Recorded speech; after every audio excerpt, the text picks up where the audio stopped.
कहानी ढोंगी का पर्दाफाश। श्री कृष्ण ने दिया दंड। एक छोटे से गांव में त्रिलोचन बाबा नाम का एक साधु रहता था, पर असलियत में वह साधु नहीं था बल्कि एक धोखेबाज था।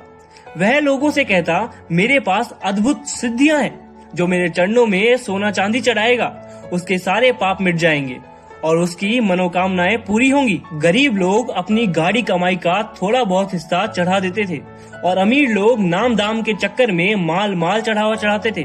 धीरे धीरे बाबा ने धन, आभूषण और अनुयायियों की भीड़ इकट्ठा कर ली। गांव के सच्चे भक्तों का मन दुखी था।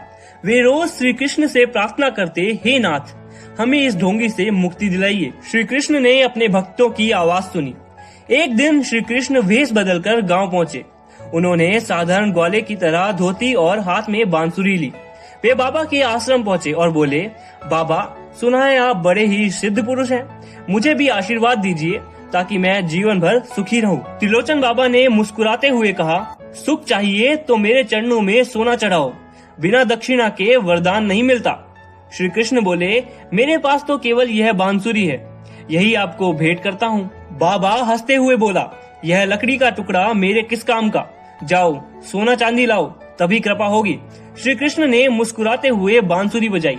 जैसे ही बांसुरी की धुन गूंजी, बाबा के पास छिपा कर रखे सोने चांदी के संदूक स्वयं खुल गए और सारा धन बाहर निकलकर हवा में तैरने लगा। भीड़ हैरान रह गई।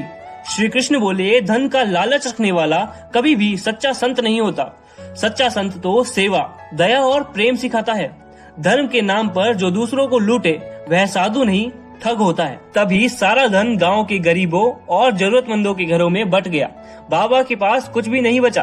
त्रिलोचन बाबा रोते हुए श्री कृष्ण के चरणों में गिर पड़ा और बोला, प्रभु मुझे क्षमा करें, मैंने लोगों को धोखा दिया है। श्री कृष्ण ने कहा, क्षमा तभी मिलेगी जब तुम सच्चे मन से लोगों की सेवा करोगे, लालच नहीं। धर्म का असली अर्थ है सत्य, करुणा और निष्काम सेवा।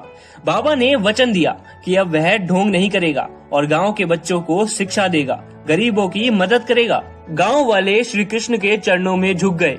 कृष्ण मुस्कुराए और बांसुरी बजाते हुए अंतर्ध्यान हो गए।